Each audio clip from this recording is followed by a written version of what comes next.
ശരിക്കും നമ്മളൊക്കെ ഇന്റർവ്യൂ ചെയ്യുന്നവരാണ് ആളുകളെ. അപ്പം ഒരുപാട് ഗസ്റ്റുകളൊക്കെ വരാറുണ്ട് നമുക്ക്. പക്ഷെ ഈ വരുന്ന ഗസ്റ്റുകളെയൊക്കെ ഡിസൈഡ് ചെയ്യാൻ അല്ലെങ്കിൽ അവരെ ചൂസ് ചെയ്യാനുള്ള ഒരു ഓപ്ഷൻ നമുക്ക് ലഭിക്കാറില്ല പലപ്പോഴും. അല്ലെങ്കിൽ നമ്മളല്ല അത് ഓപ്റ്റ് ചെയ്യുന്ന ആളുകൾ എന്ന് പറയുന്നത്. അപ്പൊ ഇപ്പൊ ഏറ്റവും ലേറ്റസ്റ്റ് ആയിട്ട് അതിനെ ചൊല്ലിയൊരു വിഷയം നടന്നുകൊണ്ടിരിക്കുക. ശാരിക ശ്രദ്ധിച്ചിരുന്നു? ഞാൻ ശ്രദ്ധിച്ചിരുന്നു. ഈ ഇടയ്ക്ക് കഴിഞ്ഞ 2 ദിവസം മുമ്പാണ് ആ ഒരു സംഭവം നടന്നത്. നടി മെറീനയുടെ ഭാഗത്തു നിന്നുണ്ടായിരുന്ന ഒരു ഫോട്ടോ എന്തോ ഞാനത് എവിടെയോ കണ്ടതാണ്. അത് ആക്ച്വലി അത് ഇപ്പോൾ ഇന്നലെ തൊട്ട് എനിക്ക് ഇന്ന് രാവിലെ തൊട്ട് ഞാൻ പേളിമാളി അതിന് അവരുടെ ചാനലിൽ തന്നെ വന്ന് മറുപടിയും കൊടുത്തിട്ടുണ്ട്. അപ്പോഴാണ് ഇത്രയും വിവാദം ഇത് കത്തിപ്പടർന്നല്ലോ എന്ന് ഞാൻ മനസ്സിലാക്കുന്നത്. ആക്ച്വലി അത് ആ കുട്ടി ആ സമയത്ത് പറഞ്ഞിരുന്ന സ്റ്റേറ്റ്മെന്റ് ഇതാണ്: ഞാൻ ഒരു ഇന്റർവ്യൂ ഒരു ചാനലിന് വേണ്ടി എന്നെ പലവട്ടം ആ കുട്ടി ഇന്റർവ്യൂ അറിയാലോ, മെറീന എല്ലാവർക്കും അറിയാം. അത്യാവശ്യം ഇപ്പം നല്ല ക്യാരക്ടർ മീൻസ് വിമൻലി ബേസ്ഡ് ആയിട്ടുള്ള ക്യാരക്ടർ റോൾ ചെയ്യുന്നതിൽ ഒരു മിടുക്കിയാണ്. അവർ ഓരോ പ്രാവശ്യം ഇംപ്രവൈസ് ചെയ്തുകൊണ്ടിരിക്കുകയാണ്. അവർക്ക് വേറൊരു തരത്തിലുള്ള അവർ തന്നെ പറഞ്ഞല്ലോ, ഒരു ലോ ബാക്ക്ഗ്രൗണ്ടിൽ നിന്ന് വരുന്നതാണ്. അവർക്ക് ആരുടെ സപ്പോർട്ടൊന്നുമില്ല. അതുകൊണ്ട് തന്നെ അവർ സ്വന്തമായിട്ട് വേണമെങ്കിൽ വഴിവെട്ടി വന്നതെന്നൊക്കെ വേണമെങ്കിൽ പറയാം. അവരൊരു മോഡലൊക്കെ ഗോഡ് ഫാസ് ഒന്നും ഇല്ലാതെ വന്നവരാണ്. അപ്പൊ അതിനകത്ത് അവർ പറഞ്ഞ ഒരു പരാമർശം എന്ന് പറഞ്ഞു കഴിഞ്ഞാൽ, ചാനൽ ആക്ട്രസ് എന്ന നിലയിൽ തുടക്കകാലത്തിൽ ചാനലിലേക്ക് ഇന്റർവ്യൂവിന് വിളിച്ചിരുന്നു. അപ്പൊ ചാനൽ ഇന്റർവ്യൂ വിളിക്കുന്ന സമയത്ത് പലവട്ടം ചാനലുകാർ വിളിക്കും.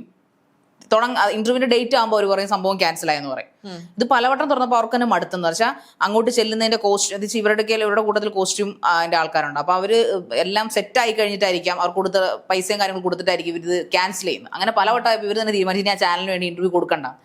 അങ്ങനെ തീരുമാനിച്ചിരിക്കുന്ന സമയത്ത് ഈ ചാനലുകാരെ ഇവരെ ഇന്റർവ്യൂവിന് വിളിച്ചു, പിന്നെയും വിളിച്ചു. അപ്പോൾ ഇവരിങ്ങനെ പറഞ്ഞു ഇങ്ങനെ ഈ നടക്കത്തില്ല എന്ന് പറഞ്ഞപ്പോൾ, ഇല്ല മാഡം ഇപ്രാവശ്യം എന്തായാലും ഉണ്ടെന്ന് പറഞ്ഞിട്ട് അങ്ങനെ എന്തായാലും സംഭവം അവർ ഷൂട്ടിംഗ് ഫ്ലോറിലെത്തി, സ്റ്റുഡിയോയിലെത്തി ചെന്ന് കഴിയുമ്പോൾ അവരെ ഇന്റർവ്യൂ ചെയ്യാൻ ഇരുന്നത് ആ ചാനലിന് വേണ്ടി അത്രയും നാളും സ്ഥിരമായി ചെയ്തുകൊണ്ടിരുന്ന ആങ്കർ അല്ല, വേറൊരാളാണ്, പുതിയൊരാളായിരുന്നു.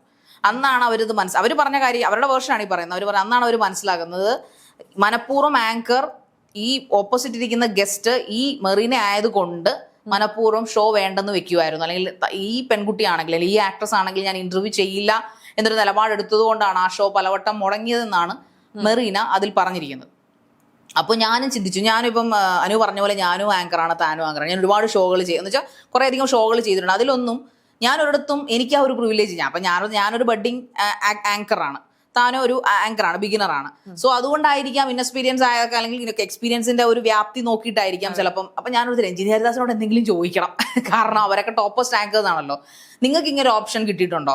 അതായത് ഗസ്റ്റ് ഇന്ന ആളാണ്, രഞ്ജിനിക്ക് ചെയ്യാൻ പറ്റുമോ? അല്ലെങ്കിൽ ഷാരി എന്നോട് ആരും ഇന്നേ വരെ ചോദിച്ചിട്ടില്ല. എന്നോട് ചോദിക്കും, ഇപ്പം നമ്മുടെ ഈ മൈൽ സ്റ്റോൺ മേക്കേഴ്സ് എന്നൊക്കെ പറഞ്ഞ ചാനലുകാർ എന്നോട് ചോദിക്കാറുണ്ട്, ഷാരിക ഇന്ന ആളാണ് ഇന്റർവ്യൂവിന് വരുന്നത്, അത് എപ്പോഴാണ് വിളിച്ച് പറയുന്നത്? രാത്രി തലേന്ന് ഒരു ദിവസമൊക്കെ സമയം നമുക്ക് പ്രിപ്പയർ ചെയ്യാൻ കിട്ടുള്ളൂ. കാരണം ഗസ്റ്റിന്റെ ടൈം അനുസരിച്ചാണ്. ആങ്കറിന് അവിടെ ഒരു പ്രിവിലേജും ഇല്ല. ആങ്കർ എന്ന് പറഞ്ഞാൽ നിങ്ങൾ ഈ ടൈപ്പ് ഓഫ് ചോദ്യങ്ങൾ ചോദിക്കാൻ കംഫർട്ട് ആണോ എന്ന് മാത്രമേ ചില സ്റ്റുഡിയോയിൽ നിന്ന് നമുക്ക് ചോദിക്കുള്ളൂ. ചില ആങ്കേഴ്സ് എൻ്റെ പ്രോഗ്രാമായിട്ട് ചോദിക്കാറുണ്ട് എന്നോട്, ശരിക്കും ഇങ്ങനത്തെ ചോദ്യങ്ങൾക്ക് ചോദിക്കാം, ഹോട്ട് സീറ്റിൽ നിന്ന് ചോദിക്കാൻ പറ്റുമോ, അയാളെ വിറപ്പിക്കാൻ പറ്റുമോ, അങ്ങനെയുള്ള ചോദ്യങ്ങൾ ചോദിക്കണം, പ്രിപ്പയർ ചെയ്ത് വരണം, ശരി പ്രിപ്പയർ അല്ലാതെ വരണം എന്നുള്ള ഇൻസ്ട്രക്ഷൻസ് മാത്രമാണ് പ്രോഗ്രാമായിട്ട് നമുക്ക് തരുന്നത്. അല്ലാതെ ശാരിക അവരെ ഇന്റർവ്യൂ ചെയ്യുവോ അല്ലെങ്കിൽ ശാരിക പ്രിപ്പയർ ആയിരിക്കണം, യു മസ്റ്റ് ബി പ്രിപ്പയർഡ്.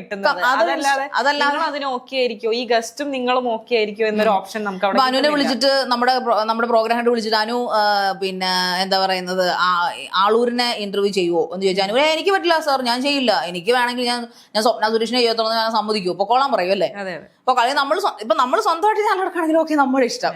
അതല്ലാതെ വേറൊരു ചാനൽ നമ്മൾ പേ ചെയ്യുന്ന ഒരു ചാനൽ വന്നിട്ട് നമ്മളോട്, എന്റെ ഒരു അറിവിൽ ഇന്നവരെ ഞാൻ കേട്ടിട്ടില്ല, അറിവിലെന്നല്ല ഇത്രയും ഒരു 5 വർഷം 6 വർഷമായി ഞാനിപ്പോൾ വർക്ക് ചെയ്യാൻ തുടങ്ങിയിട്ട് ആങ്കറായിട്ട്. എൻ്റെ ഇതുവരെയുള്ള ഓൺലൈൻ മാധ്യമ എക്സ്പീരിയൻസിൽ ഇന്നേ വരെ ആരും തന്നെ എൻ്റെ പ്രിഫറൻസ് നോക്കിയിട്ടില്ല, ഞാൻ കംഫർട്ട് ആണോ ആ ഗസ്റ്റുമായിട്ട്, ഗസ്റ്റ് ഈ ആങ്കറുമായിട്ട് കംഫർട്ട് ആണോ എന്നേ ചിന്തിച്ചിട്ടുള്ളൂ. അത് ഗസ്റ്റിനോട് ചോദിക്കും. അപ്പൊ ചിലവര് പറഞ്ഞിട്ടുണ്ട്, ഇപ്പൊ രഞ്ജിമാരെ ഞാൻ ഇന്റർവ്യൂ ചെയ്യാൻ പോയപ്പോഴത്തേക്ക് രഞ്ജിമാര് പറഞ്ഞു ശാരിക ആണെങ്കിൽ മാത്രമേ ഞാൻ ഇന്റർവ്യൂവിന് വരികയുള്ളൂ എന്ന് പറഞ്ഞു. ഹോട്ട് സീറ്റിലേക്ക് ആണെങ്കിൽ മാത്രമേ, അങ്ങനെ പറയാറുണ്ട്. അതേപോലെ തന്നെ പറഞ്ഞിട്ടുണ്ട് പിന്നെ ഗസ്റ്റിന്റെ പേര് എന്നോട് നമ്മുടെ പ്രോഗ്രാമായിട്ട് പറഞ്ഞില്ല, ശാരിക ആണെങ്കിൽ ഞാൻ വരത്തില്ല കേട്ടോ, എനിക്കൊന്നും പോയി ആക്കോചനം സഹിക്കാൻ എന്ന് പറഞ്ഞവരുണ്ട്. അങ്ങനെയുള്ള കമന്റ്സ് അല്ലാതെ ഒരിക്കലും നമ്മുടെ ഒരു പ്രിഫറൻസ് അവിടെ വരില്ല. അല്ലെങ്കിൽ നമ്മുടെ ഓൺ ചാനൽ ആയിരിക്കണം. എന്നെ സംബന്ധിച്ച് എനിക്കുന്നു ഈ പറയപ്പെട്ട ആരോപണം നേരിടുന്ന വ്യക്തിയെ സംബന്ധിച്ചിടത്തോളം എല്ലാവർക്കും മനസ്സിലാണ് അത് മെറീന. അതിൽ ഇപ്പൊ വിവാദമാകാനുള്ള കാരണം അനു എന്ന് പറയുന്നത്, ഈ മെറീന അവിടെ ഒരു ഹിന്റ് കൊടുത്തു, എന്നെ തന്നെ പോലിരിക്കുന്ന എന്റെയൊക്കെ രൂപസാദൃശ്യമുള്ള ഒരു ഇപ്പൊ മോട്ടിവേഷണൽ സ്പീച്ചൊക്കെ നടത്തുന്ന വളരെ നന്മമരം കളിക്കുന്ന ഒരു സ്വന്തം ചാനലൊക്കെ ഉള്ള ഒരാളാണ് ഇന്ന് അങ്ങനെ നന്മവരം കളിച്ച് നടക്കുന്ന കാണുമ്പോൾ എനിക്ക് ചിരി വരാറുണ്ട്, അല്ലെങ്കിൽ എനിക്ക് പുച്ഛം തോന്നാറുണ്ടെന്ന ലെവലിൽ അവർ എന്തോ സ്റ്റേറ്റ്മെന്റ് അടിച്ചു. അതാണ് പ്രകോപിതയാക്കിയത്. അപ്പോൾ ഇതിനകത്ത് പറയപ്പെടുന്ന വ്യക്തി, അതായത് ഈ പേളിമണിയുടെ ഷോയിൽ തന്നെ വന്ന് പേളിമണി എന്ന് പറഞ്ഞുകൊണ്ടാണ് ഞാൻ പേര് പറയുന്നത്. ഈ മെറീന എന്ന് പറഞ്ഞ വ്യക്തി പരാമർശിച്ചെന്ന് പറയുന്നത് പേളിമണി എന്ന വ്യക്തിയാണ്. അത് പേളിമണി ഇപ്പോൾ തിരിച്ചു മറുപടി കൊടുത്തിട്ടുണ്ട്.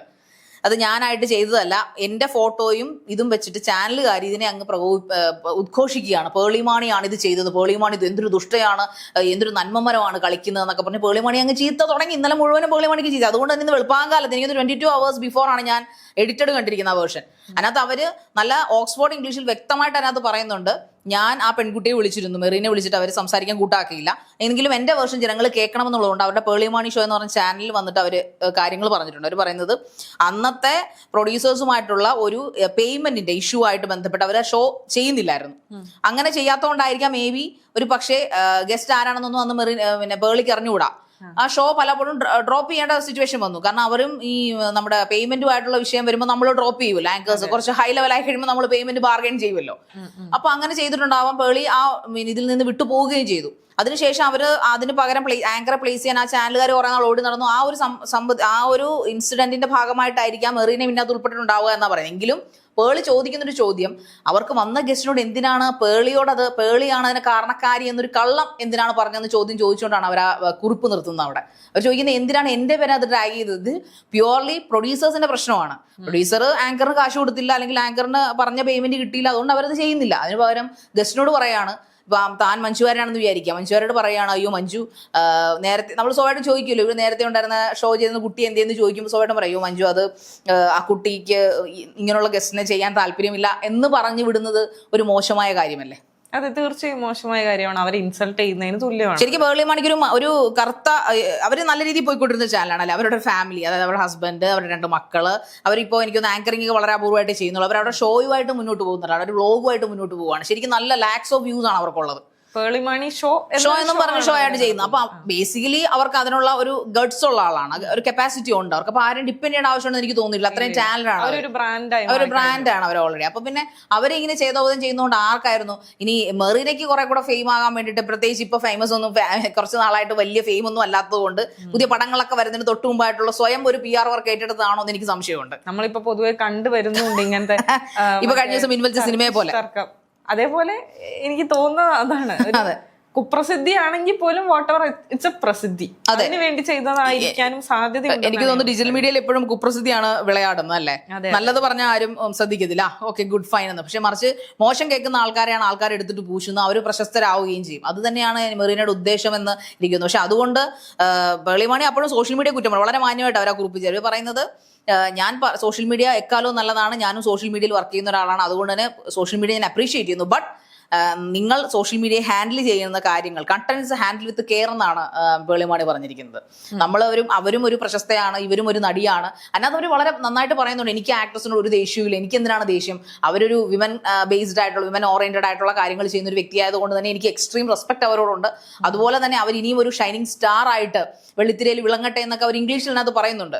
അതുകൊണ്ട് ഓൾ ദ ബെസ്റ്റ് ഒക്കെ അവർ കൊടുക്കുന്നുണ്ട്. അപ്പോൾ ആ ഒരു മര്യാദ പോലും എനിക്ക് തോന്നുന്നില്ല മെറീന കാണിച്ചില്ല. മെറീന ഒരുമാതിരി അടുക്കളപ്പുറത്തിരുന്ന് മറ്റേ പാവപ്പെട്ട അമ്മൂമ്മമാരൊക്കെ അവരുടെ ഒരു നേരം പോക്കിന് വേണ്ടി കുറ്റം പറയുന്ന പോലെ ഇരുന്ന് പറഞ്ഞത് മോശമായി പോയി എന്ന് എനിക്ക് പേഴ്സണലി ഫീൽ ചെയ്തു. എന്താണ് അതിന് തോന്നുന്നത്? അങ്ങനെ ശരിയായോ ആ കാണിച്ചത്?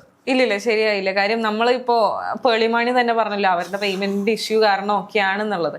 നമ്മൾ ഈ മൊത്തം അറിയാൻ ശ്രമിക്കാതെ നമ്മുടെ ഒരു പോയിന്റ് ഓഫ് വ്യൂ മാത്രം എവിടെ അങ്ങനെ സംസാരിക്കാൻ പാടില്ല എന്നാണ് ഞാൻ മനസ്സിലാക്കുന്നത്. നമ്മൾ മൊത്തം അറിഞ്ഞതിന് ശേഷം നമ്മുടെ ഒരു സൈഡ് സംസാരിക്കാം. അതെ, അതല്ലാതെ ഇതുകൊണ്ടായിരിക്കാം അതായിരിക്കാം അങ്ങനെയില്ലല്ലോ. ഇനിയിപ്പോ ഇങ്ങനെ ഒരു ഇഷ്യൂ ഉണ്ടെങ്കിൽ തന്നെ നമുക്ക് നേരിട്ട് ആ ആളുടെ അടുത്ത് നമുക്ക് സംസാരിക്കാം. ഇപ്പൊ എനിക്ക് ശാരികയുടെ അടുത്താണ് ബുദ്ധിമുട്ടെങ്കിൽ ഞാൻ ശാരികനെ വിളിച്ച് സംസാരിക്കാം, തമ്മിൽ ആ ഒരു ഡീല്. ബട്ട് ഈ പറയുന്ന മെറീന അത് ചെയ്തില്ല. മെറീനയ്ക്ക് പകരം പേളിമാണി തിരിച്ചു വിളിച്ചു. അവർ ഈ പറയുന്നുണ്ടല്ലോ, മെറീന പറയുന്ന അവർ ടോപ്പായിട്ടുള്ള ഒരു ആങ്കറാണ്, അവർ ആ ഒരു ടോപ്പിൽ നിൽക്കുമ്പോൾ എന്നെ ഒന്നുമല്ലാതിരുന്ന എന്നെ. ഇപ്പോൾ മെറീന എല്ലാവർക്കും അറിയാം. അന്ന് ആ സമയത്ത് കുറെ വർഷങ്ങൾക്ക് മുമ്പ്, 3-4 വർഷങ്ങൾക്ക് മുമ്പ് വരെ ആർക്കോ 1-2 സിനിമകൾ അഭിനയിച്ചിരിക്കുന്ന സമയത്താണ് സംഭവിച്ചിരിക്കുന്നത്. അപ്പൊ അന്ന് എന്നെ അറിയില്ലെങ്കിലും ഇപ്പൊ പേളിമാണി എല്ലാവർക്കും അറിയാം. എന്നിട്ട് പേളിമാണി മെറീനെ വിളിച്ചില്ലേ? അതാണ് അതിന്റെ ഒരു ബ്യൂട്ടി എന്ന് എനിക്ക് തോന്നുന്നത്. അവർ വിളിച്ചു എന്നവർ ആ കുറിപ്പിൽ വന്നിട്ടുണ്ട്. മെറീന സംസാരിക്കാൻ കൂട്ടാക്കിയില്ലെന്നാണ് പറഞ്ഞത്. അവർ ഫോൺ സംസാരിക്കാനോ പറഞ്ഞു തുടങ്ങിയപ്പോൾ തന്നെ ഫോൺ കട്ട് ചെയ്യുന്നു, അങ്ങനെ എന്താണ് അതിനകത്ത് മെൻഷൻ ചെയ്യും. ഫേക്ക്, അവർക്ക് ഈ തുറന്നു പറച്ചിലിന്റെ ആവശ്യമില്ല, അല്ലെങ്കിൽ അവർക്ക് അത് ഇഗ്നോർ ചെയ്ത് വിട്ടാൽ അവർക്ക് എന്താ വിഷയം? അവർക്ക് ആരും പൈസ കൊടുത്തില്ലെങ്കിൽ അവർക്ക് പൈസയുണ്ട്. അവർ സ്വന്തമായിട്ട് അധ്വാനിച്ച് സോഷ്യൽ മീഡിയയിൽ നല്ലപോലെ വീഡിയോ ചെയ്ത് കഷ്ടപ്പെട്ട് തന്നെ ജീവിക്കുന്ന ഒരു വ്യക്തിയാണ്. ആൻഡ് അവർക്ക് നല്ല കഴിവുണ്ട്, അവർക്ക് നല്ല സൗണ്ട് ഉണ്ട്, അവരുടെ ഒരു ബ്രാൻഡ് ഉണ്ട്.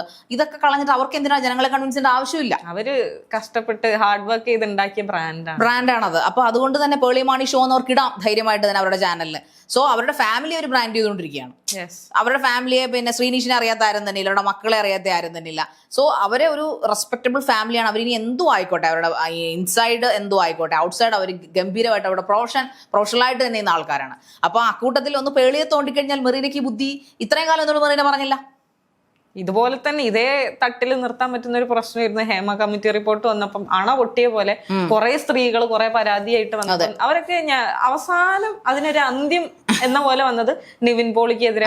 നിവിൻ പോളിക്ക് അദ്ദേഹത്തിന്റെ സൈഡിൽ തെറ്റൊന്നും ഇല്ലാന്ന് ഹൈലി കോൺഫിഡൻസ് ഉള്ളത്. അദ്ദേഹം അതിനെതിരെ കുതിരപ്പുറത്തൊക്കെ നായകൻ വരുന്ന പോലെ പുള്ളി സട്ടക്കോട്ടൻ എഴുന്നിട്ട് അങ്ങോട്ട് വന്ന് ഗർജിച്ചു. ആർക്കും പരാതിയില്ല, പരിഭവങ്ങളും ഇല്ല. ഇപ്പൊ പറയുന്ന പക്ഷെ നിവിൻ പോളി അങ്ങനെ കാണിച്ച ധൈര്യം വേറെ ആരും കാണിച്ചിട്ടില്ല എന്നുള്ളതാണ്. കാരണം എന്റെ കൈകൾ ശുദ്ധമാണ്. അതെ, അദ്ദേഹത്തിന് പാപം ചെയ്യാത്തവർ കല്ലെറിയിട്ടെന്ന് പറഞ്ഞപ്പോൾ നിവിൻ പോളി കല്ലെറിഞ്ഞു, അദ്ദേഹം പാപം ചെയ്തിട്ടില്ല. അതുകൊണ്ടാണ് സത്യത്തിന് ഞാൻ മനസ്സിലാക്കിയിടത്തോളം സത്യത്തിന് ഭയങ്കര കോൺഫിഡൻസ് തരാൻ പറ്റും നമുക്ക് കള്ളത്തരമുള്ളപ്പോഴാണ് നമ്മുടെ തലങ്ങിന് ബെൻഡ് ആവുന്നത്, വളയും നമ്മള്. പക്ഷെ അയാള് ഇവൻ ഒരു എന്താ നെപ്പോട്ടിസം ബേസ്ഡ് ആയിട്ടുള്ള ആള് പോലും അല്ല. അയാളുടെ ഫാമിലിയിൽ ആരും തന്നെ അഭിനയിച്ചില്ല. അയാൾ പറയുന്ന പോലെ തന്നെ ഞാൻ ഒറ്റയ്ക്ക് വഴി വെട്ടി വന്നവനാണ് ഡാഷുകളെ എന്ന് പറയുന്ന പോലെ അത് തന്നെയാണ് അത്. അദ്ദേഹം അത് ഒറ്റയ്ക്ക് വഴി വെട്ടിയെന്ന് അത് അപ്പം തന്നെ കോടതി അംഗീകരിച്ചു എന്നുള്ളതാണ്. എനിവേ എന്ത് തന്നെ ആയാലും എനിക്ക് പറയാനുള്ള സോഷ്യൽ മീഡിയ നല്ലത് തന്നെയാണ്. സോഷ്യൽ മീഡിയ വളരെ പവർഫുൾ ആണ്. സാറ്റലൈറ്റ് ചാനലിനെക്കാളും എനിക്ക് തോന്നുന്നു ഡിജിറ്റൽ മീഡിയ ആഘോഷമാക്കുന്ന ഒരു കാലഘട്ടം. എന്ത് വിഷയം, അത് അപകടമായാലും പൊളിറ്റിക്സ് ആയാലും IT ആയാലും നോളജസ് ആയാലും ടീച്ചിങ് ആയാലും ഓൺ ദ സ്പോട്ട് നമ്മുടെ കൈകളിൽ കിട്ടുന്നത്. എനിക്കൊന്ന് ഡിജിറ്റൽ സാറ്റലൈറ്റ് ചാനൽ വെച്ച് റിമോട്ടൊക്കെ എടുത്ത് കസേരയിലൊക്കെ ഇരുന്ന് കാണുന്നതിന് മുമ്പ് എവിടെ ഇരുന്ന് അപ്പം തന്നെ തോണ്ടി കാണാൻ പറ്റുന്ന ഒരു സംഭവം. നല്ല വിപ്ലവം തന്നെ, വിരൽത്തുമ്പിൽ കാണാം. അതുകൊണ്ട് തന്നെ അതിന് ഗുണങ്ങളും ഉണ്ട് ദോഷങ്ങളും ഉണ്ട്. പക്ഷേ സോഷ്യൽ മീഡിയ കണ്ടന്റ് എടുത്ത് അമ്മാനമാടുന്ന ആൾക്കാരാണ് എന്ന് വെച്ചിട്ട് അത് ഇപ്പോൾ എനിക്കൊന്ന് സാധാരണക്കാരേക്കാൾ കൂടുതൽ സെലിബ്രിറ്റികളാണ് അത് ഉപയോഗിക്കുന്നതെന്ന് തോന്നുന്നു. അവരുടെ പ്രശസ്തിക്ക് വേണ്ടിയിട്ട്. പ്രശസ്തിക്ക് ഉപയോഗിക്കുന്നത് നല്ലത് തന്നെ. പക്ഷേ അപ്പുറത്ത് നിൽക്കുന്ന ആളുടെ സിറ്റുവേഷൻ കൂടെ അന്വേഷിക്കാനുള്ളൊരു ധാർമ്മിക ഉത്തരവാദിത്വം അവർക്കുണ്ട്. അതുകൊണ്ട് തന്നെ ഇനിയും ഇങ്ങനെയുള്ള കാര്യങ്ങൾ ചെയ്യാൻ ഉദ്ദേശിക്കുന്ന ആക്ടേഴ്സിനും എനിക്ക് പറയാനുള്ളത് അന്യ സൈഡ് കൂടെ നോക്കുക, ഇല്ലെങ്കിൽ നിങ്ങൾ നാറും.